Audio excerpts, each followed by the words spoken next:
إن الحمد لله نحمده ونستعينه ونؤمن به ونتوكل عليه ونعوذ بالله من شرور أنفسنا ومن سيئات أعمالنا من يهده الله فلا مضل له ومن يضلل فلا هادي له وأشهد أن لا إله إلا الله وحده لا شريك له وأشهد أن محمدا عبده ورسوله أرسله بالهدى ودين الحق ليظهره على الدين كله ولو كره المشركون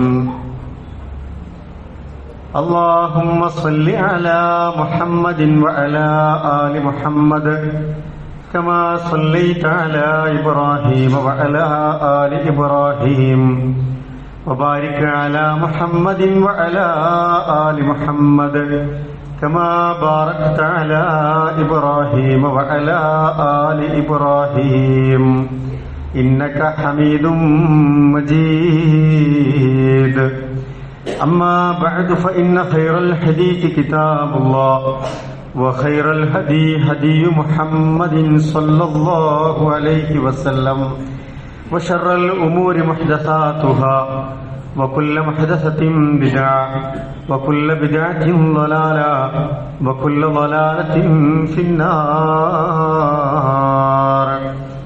أعوذ بالله من الشيطان الرجيم بسم الله الرحمن الرحيم يا أيها الذين آمنوا اتقوا الله حق تقاته ولا تموتن إلا وأنتم مسلمون بسم الله الرحمن الرحيم وابتغ فيما آتاك الله الدار الآخرة ولا تنس نصيبك من الدنيا وأحسن كما أحسن الله إليك ولا تبغ الفساد في الأرض إن الله لا يحب المفسدين. ഏറെ ബഹുമാന്യരായ മുഅ്മിനീങ്ങളെ മുഅ്മിനാത്തുകളെ, അല്ലാഹുവിൻ്റെ നിയമനിർദ്ദേശങ്ങൾ നമ്മുടെ ജീവിതത്തിൻ്റെ ഓരോ സന്ദർഭങ്ങളിലും പാലിച്ചുകൊണ്ട് സൂക്ഷ്മത പുലർത്തി തഖ്വയുള്ളവരായി മാറണമേ എന്ന് എന്നോടും നിങ്ങളോടുമായി ഓർമ്മപ്പെടുത്തുകയാണ്, വസിയ്യത്ത് ചെയ്യുകയാണ്. ഒരു തെരഞ്ഞെടുപ്പിൻ്റെ ഒച്ചപ്പാടും ബഹളങ്ങളുമൊക്കെ താൽക്കാലികമായി ക്ഷമിച്ച ഒരു സന്ദർഭത്തിലാണ് നമ്മളുള്ളത്. ഒരുപാട് ആളുകളുടെ മാസങ്ങളുടെ അധ്വാനം ഇന്നലെ വോട്ടൊക്കെ രേഖപ്പെടുത്തിയതോടുകൂടി അവസാനിക്കുകയും എല്ലാവരും ഇനി പ്രതീക്ഷിക്കുന്നത് നല്ലൊരു റിസൾട്ടാണ്, വിജയമാണ്. മത്സരിച്ച എല്ലാവരും, മത്സരത്തിന്റെ ഭാഗമായ എല്ലാവരും കാത്തിരിക്കുന്നതൊക്കെ വലിയ വിജയമാണ്. പരാജയം ആരും ആഗ്രഹിക്കുന്നില്ല. പരാജയപ്പെടുക എന്ന് ഒരുതരം ഭയമാണ്, പേടിയാണ്. അതിനപ്പുറം ചിലയിടത്തൊക്കെ പരാജയം പലർക്കും അപമാനമാണ് എന്നതും നമുക്കറിയാം. ദുനിയാവിൽ മനുഷ്യരുടെ ഒരു പ്രത്യേകത എന്ന് പറയുന്നത്, നമ്മുടെ എല്ലാ അധ്വാനത്തിനും നമ്മൾ നല്ല റിസൾട്ട് പ്രതീക്ഷിക്കുന്നവരാണ്. വിജയമാണ് എല്ലാവരും പ്രതീക്ഷിക്കുന്നത്. ഒരാൾ കൃഷി ചെയ്യുന്നുവെങ്കിൽ ആ കൃഷി നല്ല വിളവെടുപ്പോടുകൂടി കൊയ്തെടുക്കണം, ലാഭകരമാകണം, നഷ്ടം കുറയണം എന്നതാണ് ഒരു കർഷകൻ ആഗ്രഹിക്കുക. ഒരു ബിസിനസ്സുകാരൻ കച്ചവടം ചെയ്യുന്നുണ്ട് എങ്കിൽ അവിടെയും അയാൾ വിജയിക്കണമെന്നാണ് ആഗ്രഹിക്കുന്നത്. ലാഭമുണ്ടാകുന്ന കച്ചവടമായി മാറണം, നഷ്ടം സംഭവിക്കരുത്, കച്ചവടം പൊളിഞ്ഞു പോകരുത് എന്നതാണ് അയാളും ആഗ്രഹിക്കുക. നമ്മളൊരു പരീക്ഷയ്ക്ക് തയ്യാറെടുക്കുന്നു, പരീക്ഷ എഴുതുന്നു, അപ്പോൾ നമ്മുടെ മനസ്സിൽ എന്താണ്? വിജയിക്കണേ എന്ന വലിയ പ്രതീക്ഷയാണ്. വിജയിക്കണം എന്നതാണ് നമ്മുടെ ലക്ഷ്യമെന്ന് പറയുന്നത്. ഏതുതരം മത്സരങ്ങളാവട്ടെ, നമ്മളുടെ പ്രതീക്ഷ വിജയം തന്നെയാണ്. വിജയം എന്ന് പറയുന്നത് നമുക്ക് എന്താണ് നൽകുന്നത്? ഒരാളുടെ കച്ചവടത്തിൽ വിജയിച്ചു, അല്ലെങ്കിൽ കൃഷിയിൽ വിജയിച്ചു, പരീക്ഷകളിൽ വിജയിക്കുന്നു, മത്സരത്തിൽ വിജയിക്കുന്നു. വിജയിക്കുമ്പോൾ നമുക്ക് അതൊരു സുരക്ഷിതത്വം പ്രദാനം ചെയ്യുന്നുണ്ട് എന്നാണ്. മനസ്സിനൊരു സ്വസ്ഥത പ്രദാനം ചെയ്യുന്നുണ്ട് എന്നതാണ്. പുതിയ പുരോഗതിയെക്കുറിച്ച്, വളർച്ചകളെക്കുറിച്ച് നമുക്കത് കൂടുതൽ പ്രതീക്ഷകളും ആത്മവിശ്വാസവും ഒക്കെ നൽകുന്നു എന്നതാണ്. മുഅ്മിനുകൾ എന്ന നിലക്ക്, മുസ്ലിങ്ങൾ എന്ന നിലക്ക് നമ്മൾ വിജയം എപ്പോഴും ആഗ്രഹിക്കുകയും പ്രതീക്ഷിക്കുകയൊക്കെ ചെയ്യേണ്ടതുമുണ്ട്. ഈ ഒരു തെരഞ്ഞെടുപ്പിന് കഴിഞ്ഞൊരു 3 മാസക്കാലമായുള്ള ഇതിന്റെ ഒരു പ്രഖ്യാപനം മുതൽ, ഉദ്യോഗസ്ഥർ മുതൽ, രാഷ്ട്രീയ നേതാക്കന്മാർ മുതൽ, പാർട്ടി പ്രവർത്തകർ മുതൽ, പോളിംഗ് ബൂത്തിലെ ഉദ്യോഗസ്ഥർ മുതൽ, ഇനി അത് എണ്ണുന്നത് വരെയുള്ള ഈ ക്രമം, അതിൽ വിജയിക്കുന്നവരും പരാജയപ്പെടുന്നവരും, എത്രമാത്രം വലിയൊരു അധ്വാനമാണ് ഈ ഒരു ചെറിയ കാലയളവിലെ വിജയത്തിന് വേണ്ടി മനുഷ്യർ ചെയ്യുന്നത്. എത്ര സമയം ഇൻവെസ്റ്റ് ചെയ്യുന്നു, എത്ര പണം ഇൻവെസ്റ്റ് ചെയ്യുന്നു. പോസ്റ്ററുകളും തോരണങ്ങളും ഫോൺ വിളികളും അതുപോലെ തന്നെ കായികപരമായ അധ്വാനവും ശാരീരിക അധ്വാനവുമൊക്കെ എത്രമാത്രം വലുതാണ്. എത്ര സൂക്ഷ്മമായാണ് നമ്മൾ ആ കാര്യങ്ങൾ പഠിക്കുന്നത്. വോട്ട് രേഖപ്പെടുത്താനുള്ള ഓരോ വീടുകളും നമ്മൾ സന്ദർശിക്കുന്നു, ഓരോ ആളുകളെയും നമ്മൾ പഠിക്കുന്നു, അയാളുടെ ഒരു നിലപാടിനെ കുറിച്ച് നമ്മൾ ആലോചിക്കുന്നു, കിട്ടാത്ത ആളുകളെ ഫോൺ ചെയ്ത് പറയുന്നു. അങ്ങനെ തലനാരിയെ കീറിയുള്ള പരിശ്രമമാണ് യഥാർത്ഥത്തിൽ ദുനിയാവിലെ ഒരു വിജയം. അതിനുവേണ്ടി നമ്മൾ അധ്വാനിക്കുന്നത്. ആ അധ്വാനം നമുക്ക് വേണ്ടതാണ്. പ്രത്യേകിച്ച് നമ്മളൊരു ബഹുമത സമൂഹത്തിൽ, ബഹുസ്വര സമൂഹത്തിൽ, ജനാധിപത്യ സംവിധാനം നിലനിൽക്കുന്ന ഒരു ഭരണഘടനയുടെ അടിസ്ഥാനത്തിൽ ജീവിക്കുന്ന നമ്മളെ സംബന്ധിച്ചിടത്തോളം ഇത്തരം സാമൂഹ്യ രാഷ്ട്രീയ സേവന രംഗത്തുള്ള ഇടപെടൽ വളരെ പ്രധാനമാണ്. അപ്പോൾ എത്ര അധ്വാനം ഓരോ വോട്ടും നമ്മൾ പെട്ടിയിലാകാൻ അധ്വാനിക്കുന്നു എന്ന് നമ്മൾ ആലോചിച്ച് നോക്കുക. ഈ ദുനിയാവിനേക്കാൾ പ്രധാനപ്പെട്ടതാണ് നമ്മുടെ പരലോകം എന്ന് പറയുന്നത്. അല്ലാഹു സുബ്ഹാനഹു തആല മനുഷ്യരായ ആളുകളുടെ കൂട്ടത്തിൽ നിന്ന് നമ്മളെ മുസ്ലിങ്ങളായി തെരഞ്ഞെടുത്തവരാണ് മഹാഭൂരിപക്ഷവും. ഇന്നല്ലാഹ അസ്തഫൈനാ മിൻ ഇബാദിനാ എന്ന് ഖുർആൻ പറയുന്നുണ്ട്. അല്ലാഹു സുബ്ഹാനഹു തആല അവന്റെ അടിമകളുടെ കൂട്ടത്തിൽ നിന്ന് ചിലരെങ്ങനെ തെരഞ്ഞെടുത്തിരിക്കുന്നു എന്ന് പറഞ്ഞാൽ നമ്മളൊക്കെ അള്ളാഹുവിന്റെ തെരഞ്ഞെടുപ്പിൽ അതിന്റെ ഭാഗമായ ആളുകളാണ്. അല്ലെങ്കിൽ പടച്ചവനെ മനസ്സിലാകാതെ, മനസ്സിലായാലും ചിലപ്പോ ദീനിന്റെ വഴിയറിയാതെ, ഈ ഹിദായത്തിന്റെ വെളിച്ചം കിട്ടാതെ അങ്ങനെ പോകുന്ന ആളുകളാവുമായിരുന്നു. പക്ഷെ അള്ളാഹുവിന്റെ വലിയൊരു തെരഞ്ഞെടുപ്പിൽ നമ്മൾ ഉൾപ്പെട്ടിരിക്കുന്നു. എന്തിനായിരുന്നു ഈ തെരഞ്ഞെടുപ്പ്? ഞാൻ നേരത്തെ സൂചിപ്പിച്ച പോലെ ഈ ദുനിയാവിൽ പരലോകത്തേക്ക് വേണ്ടിയുള്ള അതിസൂക്ഷ്മമായ ചിട്ടയൊത്ത ഒരു പ്രവർത്തനം കാഴ്ചവെക്കാനാണ് നമ്മളെ അല്ലാഹു തആല നിശ്ചയിച്ചിട്ടുള്ളത്. ലിയബ്ലുവക്കും അയ്യുക്കും അഹ്സനു അമല. ആരാണ് നിങ്ങളുടെ കൂട്ടത്തിൽ ഏറ്റവും നല്ല പ്രവർത്തനം കാഴ്ചവെക്കുന്നത് എന്ന് പരിശോധിക്കാനാണ് അല്ലാഹു നമ്മളെ തെരഞ്ഞെടുത്തിട്ടുള്ളത്. നമ്മുടെ രേഖകൾ പരിശോധിക്കപ്പെടും. നാളെ ഇപ്പോ ഇലക്ഷന്റെ റിസൾട്ട് വരും. ചെയ്ത വോട്ടുകൾ എത്ര ഉണ്ട് എന്ന് കറക്റ്റ് ആവും. ഓരോരുത്തരും എന്ത് ചെയ്തു, ആർക്ക് ചെയ്തു എന്നതിന്റെ കൃത്യമായ ഒരു രേഖ നാളെ പുറത്തു വരും. നമുക്കും അങ്ങനെ ഒരു കണക്ക് പുസ്തകം ഉണ്ടാകേണ്ടതില്ലേ? നമ്മൾ ഇത്ര കാലം ചെയ്ത പ്രവർത്തനങ്ങൾ എത്ര കൃത്യമാണ്. അള്ളാഹുവുമായിട്ടുള്ള കണക്ക് പുസ്തകങ്ങൾ തട്ടിച്ചു നോക്കുമ്പോൾ നമ്മുടെ അമലുകൾ, പ്രവർത്തനങ്ങൾ എത്രമാത്രം കൃത്യമാണ്. ആ തെരഞ്ഞെടുപ്പിൽ അള്ളാഹു നമ്മളെ നിശ്ചയിച്ചെടുത്തതിന്റെ ശേഷം നമ്മളോട് ചെയ്യാൻ പറഞ്ഞ കാര്യങ്ങൾ എത്രമാത്രം നമുക്ക് പാലിക്കാൻ പറ്റിയിട്ടുണ്ട് എന്ന് പ്രിയപ്പെട്ടവരെ നമ്മൾ ആലോചിച്ചു നോക്കുക. ദുനിയാവിലെ ഒരു വിജയത്തിനു വേണ്ടി എത്രയോ അധ്വാനിക്കുന്ന നമ്മൾ പരലോകത്തിനു വേണ്ടി എത്ര പ്രാധാന്യം കൊടുക്കുന്നുണ്ട് എന്ന് നമ്മൾ ആലോചിക്കേണ്ട സംഗതിയാണ്. റസൂലുള്ളാഹി സ്വല്ലല്ലാഹു അലൈഹി വസല്ലമ സഹാബത്തിനോടൊപ്പം അങ്ങാടിയിലൂടെ ഇങ്ങനെ സഞ്ചരിക്കുകയാണ്, നടന്നു പോവുകയാണ്. അപ്പോഴാണ് അങ്ങാടിയുടെ ഒരു മൂലയിൽ ചെവിയൊക്കെ മുറിഞ്ഞുപോയി ഒരാടിൻകുട്ടി ചത്ത് കിടക്കുന്നത് കാണുകയാണ്. ചത്ത് കിടക്കുന്നത് 1-2 ദിവസമായിട്ടുണ്ട്. റസൂൽ സല്ലല്ലാഹു അലൈഹി വസല്ലം അവരോട് ചോദിക്കുന്നുണ്ട്, അയ്യുക്കും യുഹിബ്ബു അൻ യകൂന ഹാദാ ലഹു ബിദിർഹം. ഒരു ദിർഹം കൊടുത്ത് ആരെങ്കിലും ഈ ആട്ടിൻകുട്ടിയെ വാങ്ങാൻ ഉദ്ദേശിക്കുന്നുണ്ടോ, ഇഷ്ടപ്പെടുന്നുണ്ടോ എന്ന് ചോദിക്കുന്നുണ്ട് റസൂൽ സല്ലല്ലാഹു അലൈഹി വസല്ലം. ആർക്കും വേണ്ട.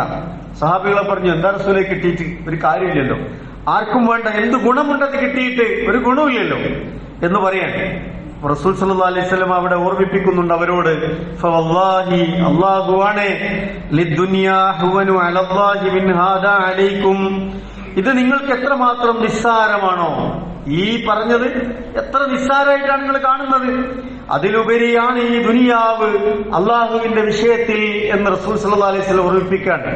ഈ ദുനിയാവും അള്ളായിട്ടുള്ളത് തട്ടിച്ചു നോക്കുമ്പോ, പടച്ചോനായിട്ടുള്ള പ്രവർത്തനങ്ങൾ തട്ടിച്ചു നോക്കുമ്പോ ഈ ദുനിയാവിന് നമ്മൾ കൊടുക്കേണ്ട ഒരു ഇടം എത്രയാണ്, പരലോകത്തിന് നമ്മൾ കൊടുക്കേണ്ട പ്രാധാന്യം എത്രയാണ് എന്നാണ് റസൂൽ സല്ലല്ലാഹു അലൈഹി വസല്ലം ഇതിലൂടെ ഓർമ്മിപ്പിക്കുന്നത്. ചുരുക്കി പറഞ്ഞാൽ പരലോകം നഷ്ടപ്പെടുത്തിക്കൊണ്ട് ഒരു ദുനിയാവ് കൊണ്ട് കാര്യമില്ല എന്ന് റസൂൽ സല്ലല്ലാഹു അലൈഹി വസല്ലം നമ്മെ ഓർമ്മിപ്പിക്കുകയാണ്. ഇലക്ഷന്റെ പ്രവർത്തനങ്ങൾ നമ്മൾ ചെയ്യേണ്ടതാണ്, വോട്ട് ചെയ്യൽ അത് ചെയ്യേണ്ടതാണ് അല്ലേ, നമ്മുടെ രാഷ്ട്രീയ പ്രവർത്തനങ്ങൾ ആവശ്യമാണ്, സേവന പ്രവർത്തനങ്ങൾ ആവശ്യമാണ്, സാമൂഹ്യ പ്രവർത്തനങ്ങൾ ആവശ്യമാണ്, അതൊക്കെ പുണ്യകരമായ കാര്യമാണ്. നമ്മളൊരു ഹൈർ ഉദ്ദേശിച്ച് ഒരു നന്മ ചെയ്യാണല്ലോ, നല്ലതിലേക്ക് പോകാൻ വേണ്ടി ശ്രമിക്കുകയാണല്ലോ, നന്മ ഉണ്ടാകണമെന്ന് ആഗ്രഹിക്കുകയാണ്, അതിനുവേണ്ടി അധ്വാനിക്കുകയാണ്. അതിലൊക്കെ നമ്മുടെ ഇഖ്ലാസ് അനുസരിച്ച് നമുക്ക് പുണ്യം കിട്ടുകയും ചെയ്യും. മുഅ്മിനുകൾ എന്ന നിലക്ക് നമ്മുടെ ദുനിയാവിൽ പരലോകത്തിന് നഷ്ടമാകുന്ന കാര്യങ്ങൾ ഇല്ലാതിരിക്കുക എന്ന് പ്രധാനമാണ്. പ്രത്യേകിച്ചും തിന്മകൾ വരാതിരിക്കാൻ നമ്മൾ പരമാവധി ജാഗ്രത കാണിക്കേണ്ടതുണ്ട് എന്നതാണ്. ഖുർആൻ പറയുന്നു, വബ്തഗി ഫീമാ ആതാകല്ലാഹു ദാറൽ ആഖിറ, നീ അള്ളാഹു നിനക്ക് നൽകിയിട്ടുള്ളതിൽ നിന്ന് പരലോകത്ത് നീ തേടുക. ഇപ്പൊ ദുനിയാവിൽ ആരോഗ്യം തന്നു, സമ്പത്ത് തന്നു, മക്കളെ തന്നു, വീട് തന്നു, സൗകര്യങ്ങൾ തന്നു, നമുക്ക് അധ്വാനിക്കാനുള്ള കാര്യങ്ങളൊക്കെ തന്നു. ഇതിൽ നിന്ന് നമ്മൾ മറക്കാതിരിക്കേണ്ടത് എന്താണ്? പരലോകത്തെ നമ്മൾ മറക്കരുത് എന്നാണ്. പരലോകത്തേക്കുള്ള കാര്യങ്ങൾ കൂടി നീ അതിൽ ശ്രദ്ധിക്കുക എന്ന് വിചാരിച്ച് ദുനിയാവ് പാടെ ഉപേക്ഷിക്കണോ? വേണ്ട. ഇവിടെ സമ്പാദിക്കാം, ഇവിടെ അത്യാവശ്യത്തിനുള്ള സന്തോഷിക്കാനുള്ള കാര്യങ്ങൾ ചെയ്യാം, ആനന്ദിക്കാനുള്ള കാര്യങ്ങൾ ചെയ്യാം. അങ്ങനെ ഇസ്ലാം പഠിപ്പിച്ച നന്മയുടെ എല്ലാ സുഖവും സന്തോഷവും സൗകര്യങ്ങളൊക്കെ നമുക്ക് ഉപയോഗപ്പെടുത്താം. ഖുർആൻ പറഞ്ഞു, വലാ തൻസ നസീബക മിനദ് ദുനിയ എന്ന് വിചാരിച്ച് പരലോകമാണോ എന്ന് വിചാരിച്ചിട്ട് ഫുൾ ടൈം ദിക്റും ചൊല്ലി അങ്ങനെ നമ്മളുണ്ടല്ലോ ചില സന്യാസികളെ പോലെ, അങ്ങനെയാണോ? അതും പാടില്ല. എല്ലാവരും ഇടപെട്ട് എല്ലാവരുടെ ഇടയിലാണ് മുഅ്മിൻ ജീവിക്കേണ്ടതെന്നാണ്. ആളുകളുടെ ഇടയിൽ അവൻ വേണം, ആവശ്യമുള്ളിടത്ത് അവൻ വേണം, നേതാവാകാൻ അവൻ വേണം, അനുയായിയായി വേണ്ടിടത്ത് അവൻ വേണം, സഹായിയും സേവകനും ഒക്കെ ആയിട്ട് സന്നദ്ധ പ്രവർത്തകനും ഒക്കെയായി എല്ലാ രംഗത്തും നിറഞ്ഞു നിൽക്കാനാണ് മുഅ്മിനോട് പഠിപ്പിക്കുന്നത്. ദുനിയാവിന്റെ നസീബ് നീ വിസ്മരിക്കുകയും അതിന്റെ വിഹിതം നീ മറന്നു കളയുകയും ചെയ്യേണ്ടതില്ല. വഹ്സിൻ കമാ അഹ്സനല്ലാഹു ഇലൈക, നിനക്ക് അല്ലാഹു ചെയ്തു തന്ന പ്രകാരം നീ നന്മ ചെയ്തുകൊണ്ടേയിരിക്കുക എന്നാണ്. ഓരോരുത്തർക്കും ഏറ്റക്കുറവുണ്ടാവും. നന്മ ചെയ്യാനുള്ള ആരോഗ്യം, അവസരം, അതുപോലെ തന്നെ സമയം, പണം, ഇതൊക്കെ വ്യത്യസ്തമായിരിക്കും ഓരോരുത്തർക്കും. ഓരോരുത്തർക്കും അല്ലാഹ് എത്രയാണോ എങ്ങനെയാണോ നന്നാക്കി നൽകിയത് അതനുസരിച്ച് നന്മകൾ വർദ്ധിപ്പിച്ചുകൊണ്ടേയിരിക്കുക. വലാ തബ്ഗിൽ ഫസാദ ഫിൽ അർളി, ഭൂമിയിൽ ഒരിക്കലും നീ കുഴപ്പമുണ്ടാക്കരുത്.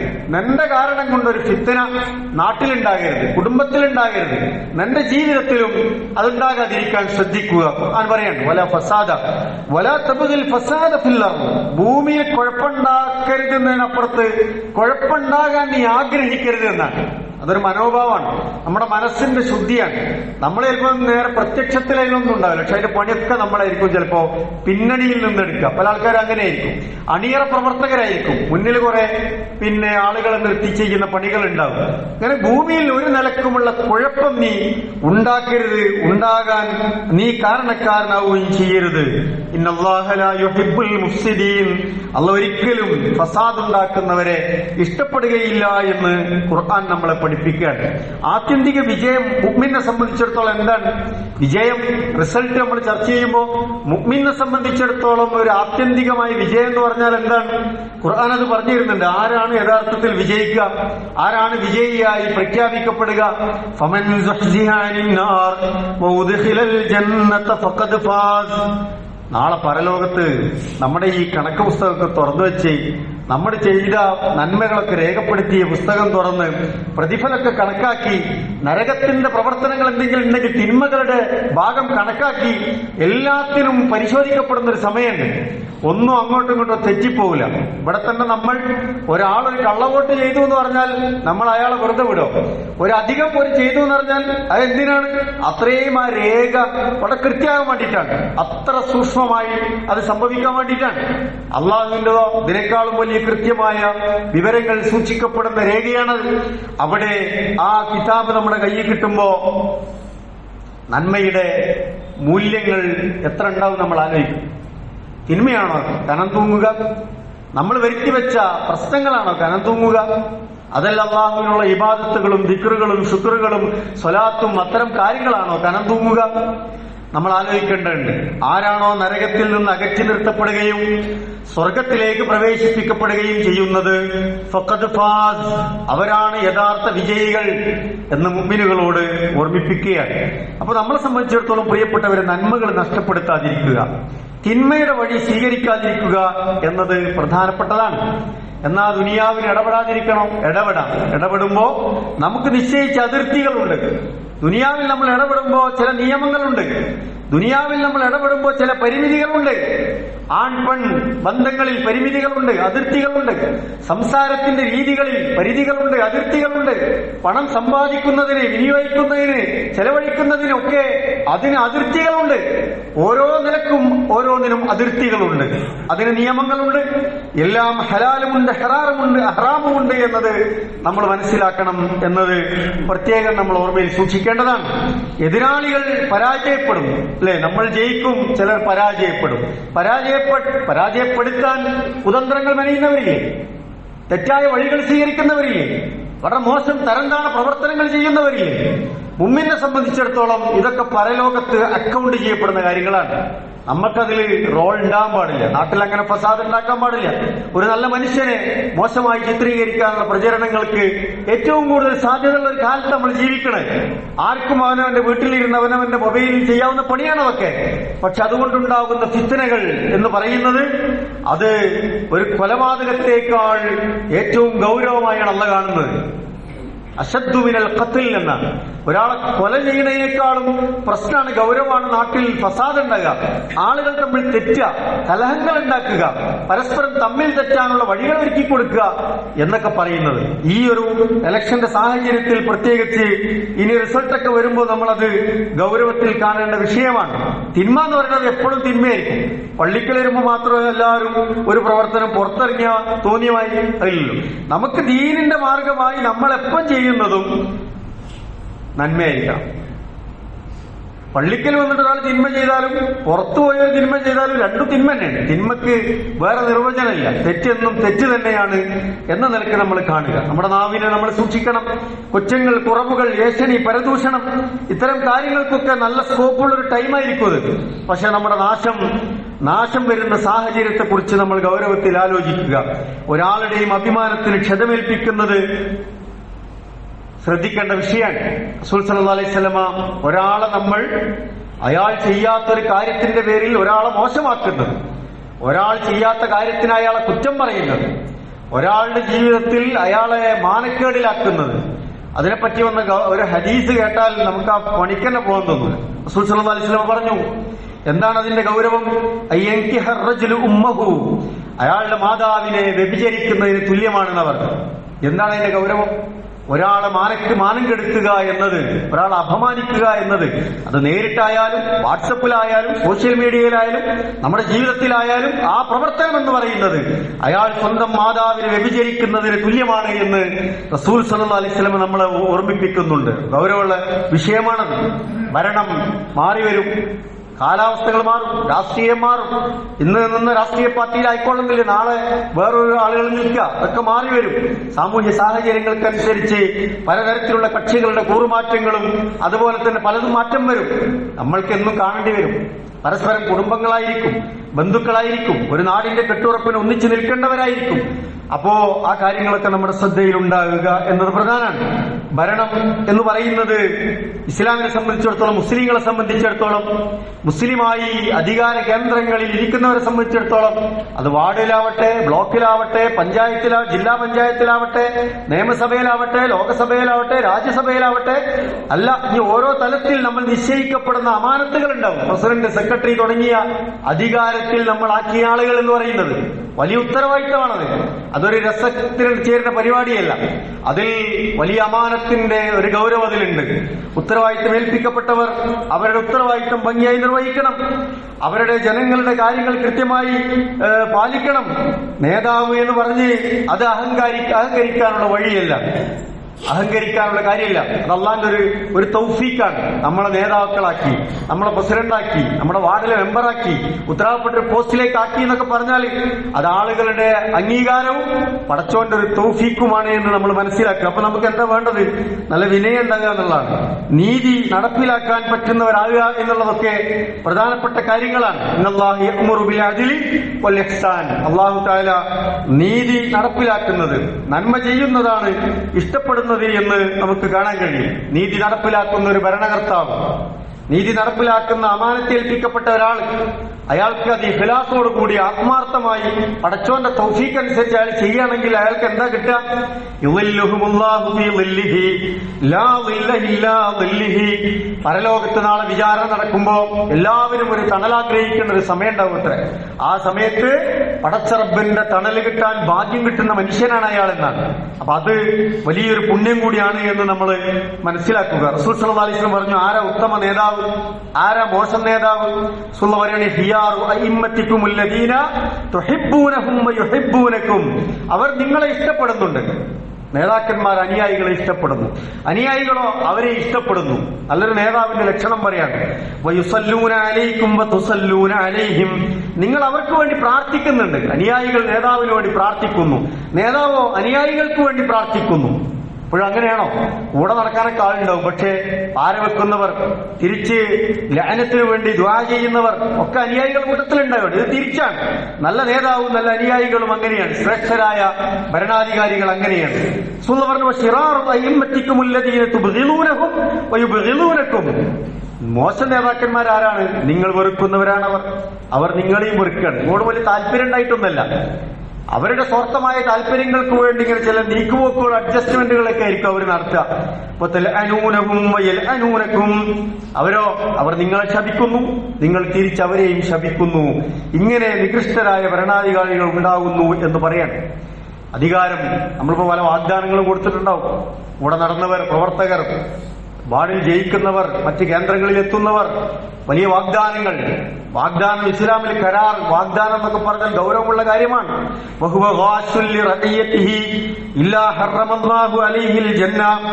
ഒരാളെ ഒരു ഉത്തരവാദിത്തം ഏൽപ്പിച്ചു, ഒരു ഭരണമേൽപ്പിച്ചു, അധികാരമേൽപ്പിച്ചു. അയാൾ ജനങ്ങളെ വഞ്ചിച്ചുകൊണ്ടാണ് മരണപ്പെടുന്നത് എങ്കിൽ അയാൾക്ക് സ്വർഗം നിഷിദ്ധമാകുമെന്നാണ് റസൂൽ സല്ലല്ലാഹു അലൈഹി വസല്ലം നമ്മളെ ഓർമ്മിപ്പിക്കുന്നത്. ആ നിലക്ക് വലിയ ഗൗരവത്തിലുള്ള വിഷയമാണ് എന്ന് പ്രിയപ്പെട്ടവരെ നമ്മൾ മനസ്സിലാക്കുക. ജനോപകാര പ്രവർത്തനങ്ങളൊക്കെ ഇസ്ലാമികമായി പുണ്യമുള്ള കാര്യങ്ങളാണ്. അത് ആളെ കാണിക്കാനാകേണ്ടതില്ല, ആഡംബരത്തിലുള്ള അവസരമായിട്ട് ഉപയോഗപ്പെടുത്തേണ്ടതില്ല. അതൊക്കെ ഈമാനിന്റെ ഭാഗമാണ് എന്ന് മനസ്സിലാക്കിയിട്ട് നമ്മൾ കാര്യങ്ങൾ ചെയ്ത് മുന്നോട്ട് പോവുക. എല്ലാവരും ഈ വാർഡിലും ബ്ലോക്കിലും ഇതിലൊന്നും മത്സരിക്കുന്ന ആൾക്കാർ മാത്രമൊന്നുമല്ല ഇത്തരം നന്മകൾ ചെയ്യുന്നത്. ഇത്തരമൊന്നും ആളുകൾ അറിയാതെ വളരെ സ്വകാര്യമായ വ്യക്തികൾ, എത്രയോ ആളുകൾ ഇത്തരം പ്രവർത്തനങ്ങൾ, രാഷ്ട്രീയ സാമൂഹ്യ സേവന പ്രവർത്തനങ്ങൾ ചെയ്തുകൊണ്ടിരിക്കുന്നുണ്ട്. എല്ലാ നന്മകളിലും നമ്മൾ ഉണ്ടാവുക എന്നതാണ്. ഫിത്നകളിലും ഫസാദുകളിലും തിന്മകളിലും നമ്മൾ ഇല്ലാതിരിക്കുകയും ചെയ്യുക. അല്ലാഹു സുബ്ഹാനഹു വ തആല നമ്മയൊക്കെ അനുഗ്രഹിക്കുമാറാവട്ടെ.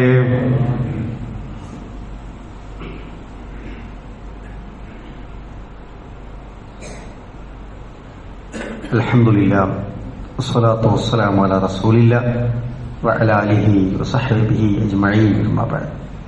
അല്ലാഹുവിനെ സൂക്ഷിച്ച് ജീവിക്കണമേ എന്ന് ഒരിക്കൽ കൂടി ഓർമ്മപ്പെടുത്തുകയാണ്, വസിയത്ത് ചെയ്യുകയാണ്. റസൂലുള്ളാഹി സ്വല്ലല്ലാഹു അലൈഹി വസല്ലം ഒരിക്കൽ പറഞ്ഞു, അഹബ്ബുന്നാസി ഇലല്ലാഹ്, അല്ലാഹുവിന്റെ കൂട്ടത്തിൽ, അല്ലാഹുവിൽ മനുഷ്യരുടെ കൂട്ടത്തിൽ അള്ളാഹുവിന് ഏറ്റവും ഇഷ്ടമുള്ളത് ആരെയാണ്? ജനങ്ങളുടെ കൂട്ടത്തിൽ അള്ളാഹ്ക്ക് ഏറ്റവും ഇഷ്ടപ്പെട്ടത് ആരെയാണ്? റസൂലുള്ളാഹി പറയാണ് അൻഫഉഹും ലിന്നാസ്. ജനങ്ങളുടെ കൂട്ടത്തിൽ അള്ളാഹുവിന് ഏറ്റവും പ്രിയപ്പെട്ടവൻ ജനങ്ങൾക്ക് ഏറ്റവും ഉപകാരപ്പെടുന്നവനാണ് എന്നാണ്. ജനങ്ങൾക്ക് ഏറ്റവും ഉപകാരം കിട്ടണ ഒരാളുണ്ടെങ്കിൽ അള്ളാഹ്ക്ക് അയാളെ ഭയങ്കര ഇഷ്ടമാണെന്നാണ്. നമ്മുടെ കാര്യം നോക്കി, നമ്മുടെ ഇബാദത്ത് നോക്കി അങ്ങനെ മാത്രം ജീവിക്കാൻ ഇവിടെ സൗകര്യങ്ങളുണ്ട്. പക്ഷെ അതിനേക്കാളൊക്കെ അള്ളാഹുവിന് ഇഷ്ടപ്പെടുന്നത് ആളുകളുടെ വിഷയത്തിൽ ഇടപെടുകയും അവരെ സ്നേഹിക്കുകയും അവരെ സഹായിക്കുകയും അവർക്ക് ആവശ്യമായ ഒത്താശകൾ ചെയ്തു കൊടുക്കുകയും അവരുടെ ബുദ്ധിമുട്ടുകൾ പരിഹരിക്കുകയും അവരെ വിഷമങ്ങൾ കേൾക്കുകയൊക്കെ ചെയ്യുന്ന ഒരാളെയാണ് എന്ന് റസൂൽ സല്ലല്ലാഹു അലൈഹി വസല്ലം പറയാണ്. വഅഹബ്ബുൽ അഅമാലി ഇലല്ലാഹി സുറൂറിൻ തുദ്ഖിലുഹു അലാ മുസ്ലിമിൻ. ഇനി അള്ളാഹുവിന് ഏറ്റവും ഇഷ്ടപ്പെട്ട ഒരു പ്രവർത്തനം ഏതാണ്? റസൂലുള്ളാഹി പറയാണ് തുദ്ഖിലുഹു അലാ സുറൂറിൻ തുദ്ഖിലുഹു അലാ മുസ്ലിമിൻ. ഒരു മുസ്ലിമിന്റെ മനസ്സിന് സന്തോഷം നൽകലാണെന്നാണ്. ഒരു മുസ്ലിമിന്റെ മനസ്സിന് സന്തോഷം കൊടുക്കാൻ കഴിയുക, അതാണ് ഏറ്റവും നല്ല അമലി എന്ന് പഠിപ്പിക്കുകയാണ്. അല്ലെങ്കിലോ ഔ തുക്ഷിഫു അൻഹു കുർബ, അല്ലെങ്കിൽ അയാളുടെ ഒരു പ്രയാസം അകറ്റിക്കൊടുക്കാൻ കഴിയുക. ഔ തഖ്ലി അൻഹു ദൈന, അല്ലെങ്കിൽ അയാളുടെ കടബാധ്യത വീട്ടാൻ സഹായിച്ചു കൊടുക്കുക. ഔ തത്റുദു അൻഹു ജുഅൻ, അല്ലെങ്കിൽ വിശപ്പ് അകറ്റാൻ നമ്മൾ സഹായിക്കുക എന്നതാണ്. റസൂൽ സല്ലല്ലാഹു അലൈഹി വസല്ലം ഈ മേഖലയിലൊക്കെ ഏറ്റവും നല്ല നേതാവായി, ഒരു മാതൃകാ മുസ്ലിമായി, ഒരു അമീറായി, ഒരു നല്ല പ്രവർത്തകനായി ഒക്കെ മാതൃക കാണിച്ച വ്യക്തിത്വമായിരുന്നു എന്ന് പ്രിയപ്പെട്ടവരെ നമുക്ക് മനസ്സിലാക്കാൻ കഴിയും. ആ നിലക്ക് നമ്മൾ അത് ശ്രദ്ധിക്കേണ്ടതുണ്ട്. ഉത്തരവാദിത്തങ്ങളൊക്കെ ഏൽപ്പിക്കപ്പെട്ട് ആവശ്യങ്ങൾ ഉണർത്താൻ വരുന്നവർക്ക് നേരെ, പാവപ്പെട്ടവർക്ക് നേരെ ഭരണാധികാരികൾ വാതിലുകൾ കൊട്ടിയടച്ചാൽ അല്ലാഹു സുബ്ഹാനഹു വ തആല ആകാശത്തിന്റെ വാതിലുകൾ അവർക്ക് കൊട്ടിയടക്കപ്പെടും എന്നത് നമ്മൾ മനസ്സിലാക്കുക. മൊത്തത്തിൽ ഏത് വിഷയത്തിലും നമ്മൾ ചെയ്യുമ്പോൾ നമ്മുടെ ഒരു നിയ്യത്ത് എന്ന് പറയുന്നത് ഇന്നമാ നുതഇമുക്കും ലിവജ്ഹില്ലാഹ് ലാ നുരീദു മിൻകും ജസാഅൻ വലാ ശുകൂറ. പടച്ചോൻ, ഇതൊക്കെ നിനക്ക് വേണ്ടിയാണ്, നീ പറഞ്ഞതുകൊണ്ടാണ്. എല്ലാ പ്രവർത്തനങ്ങളും നിന്റെ പ്രീതിയും പുണ്യവും പ്രതീക്ഷിച്ചിട്ടാണ്. ആൾക്കാരുടെ അടുത്ത് എന്തെങ്കിലും ഒരു പ്രതിഫലം, ഒരു നന്ദി വാക്കൊന്നും പ്രതീക്ഷിച്ചിട്ടല്ല എന്ന നിലക്ക് നമ്മൾ ഇത്തരം പ്രവർത്തനങ്ങളിലൊക്കെ ഇറങ്ങി പുറപ്പെടുക. നമ്മുടെ പോരായ്മകൾ അല്ലാഹു തആല അപ്പോൾ പരിഹരിക്കപ്പെടും, നമ്മുടെ ഉദ്ദേശങ്ങൾ സഫലമാക്കപ്പെടും. നമ്മൾ തെരഞ്ഞെടുക്കപ്പെട്ട് വിജയിക്കുന്ന ആളുകൾക്ക് വേണ്ടി എല്ലാ സപ്പോർട്ടും പിന്തുണയും കൊടുത്ത് നാടിന്റെ, രാജ്യത്തിന്റെ നിർമ്മാണ പ്രവർത്തനങ്ങളിൽ, വികസന പ്രവർത്തനങ്ങളിൽ, അതുപോലെ തന്നെ ദീനിന്റെ, ഉമ്മത്തിന്റെ, സമുദായത്തിന്റെ ഒക്കെ വിഷയങ്ങളിൽ എല്ലാ നിലക്കുമുള്ള സപ്പോർട്ട് കൊടുത്ത് ആവശ്യമായ നന്മ നേടിയെടുക്കാനുള്ള കാര്യങ്ങളിൽ നമ്മളും പങ്കാളികളാവുക. അല്ലാഹു സുബ്ഹാനഹു വ തആല ആ നിലക്ക് നമ്മളെയൊക്കെ അനുഗ്രഹിക്കുമാറാവട്ടെ. നമ്മിൽ നിന്ന് വന്നുപോയ ചെറുതും വലുതുമായ തെറ്റുകുറ്റങ്ങൾ അല്ലാഹു സുബ്ഹാനഹു വ തആല അവന്റെ മഹത്തായ ഫള് കൊണ്ട് വിട്ടുപുറത്ത് മാപ്പാക്കി തരുമാറാവട്ടെ.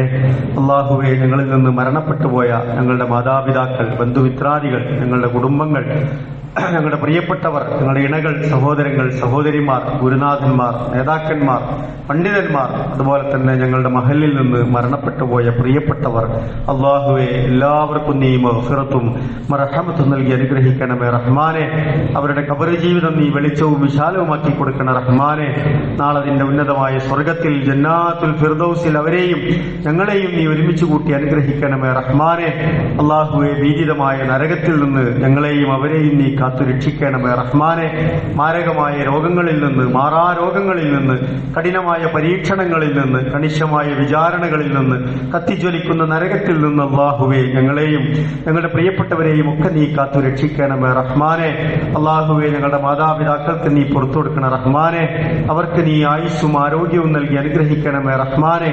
അള്ളാഹുവെ, ഞങ്ങളുടെ കാരണവന്മാർ, ഞങ്ങളുടെ മഹലിലെ അല്പം പ്രായമൊക്കെയായി വിഷമിക്കുന്ന ഒരുപാട് ആളുകൾ, വലിയ പ്രയാസങ്ങൾ അനുഭവിച്ച് വീട്ടിൽ കഴിയുന്നവരുണ്ട്. ബുദ്ധിമുട്ടായും നമ്മുടെ പള്ളിയിലൊക്കെ വരാൻ ശ്രമിക്കുന്നവരുണ്ട്. പ്രായത്തിന്റെ അവശതയിൽ പ്രത്യേകം ദുആ ചെയ്യണമെന്ന് വസിയത്ത് ചെയ്തവരുണ്ട്. അല്ലാഹുവേ, എല്ലാവർക്കും നീ ആഫിയത്ത് പ്രദാനം ചെയ്യണ റഹ്മാനെ. തൗഫീഖും ബർക്കത്തും നൽകി നീ അനുഗ്രഹിക്കണമേ റഹ്മാനെ. അല്ലാഹുവേ, എല്ലാവിധ ഫിത്നകളിൽ നിന്നും ഫസാദുകളിൽ നിന്നും ഞങ്ങളെയും ഞങ്ങളുടെ കുടുംബങ്ങളെയും ഞങ്ങളുടെ ദീനിനെയും ഞങ്ങളുടെ ഉമ്മത്തിനെയും ഈ നാടിനെയും രാജ്യത്തെയും ഒക്കെ നീ കാത്തു രക്ഷിക്കണമേ റഹ്മാനെ. ധാരാളം നല്ല സതുദ്ദേശങ്ങളോടെ ഞങ്ങൾ ദുആ ചെയ്യുന്നു. നാഥ, ഞങ്ങളുടെ സതുദ്ദേശങ്ങളെ നീ സഫലമാക്കി തരണമേ റഹ്മാനെ. അള്ളാഹുവെ, മാനസികമായ വിഷമങ്ങളിൽ നിന്ന്, ശാരീരികമായ അവശതകളിൽ നിന്ന്, സാമ്പത്തികമായ പ്രതിസന്ധികളിൽ നിന്ന് അള്ളാഹുവെ ഞങ്ങൾക്ക് നീ ആശ്വാസവും സൗഖ്യവും പ്രദാനം ചെയ്യണേ റഹ്മാനെ. അള്ളാഹുവെ, പരിശുദ്ധമായ കഅബാലയത്തിൽ ചെന്ന് ഉംറ നിർവഹിക്കാൻ പോയ പ്രിയപ്പെട്ടവർ പ്രാർത്ഥനയ്ക്ക് വേണ്ടി വസിയത്ത് ചെയ്തിട്ടുണ്ട്. അള്ളാഹുവെ, അവർക്കൊക്കെ മഖ്ബൂലും മബ്റൂറുമായ ഉംറ നിർവഹിച്ച് തിരിച്ചെത്താനുള്ള തൗഫീക്ക് നൽകി നീ അനുഗ്രഹിക്കണമേ റഹ്മാനെ. ആ കഅബാലയത്തിൽ ചെന്ന് ഉംറയും ഹജ്ജും ഒക്കെ നിർവഹിക്കാൻ നിയ്യത്താക്കി കാത്തിരിക്കുന്നവരാണ് ഞങ്ങളിൽ ഭൂരിഭാഗവും. അള്ളാഹുവെ, ഞങ്ങളുടെ നിയ്യത്തുകളെ നീ സഫലമാക്കി തരണമേ റഹ്മാനെ. അല്ലാഹുമ്മ ഗ്ഫിർ ലിൽ മുഅ്മിനീന വൽ മുഅ്മിനാത്ത്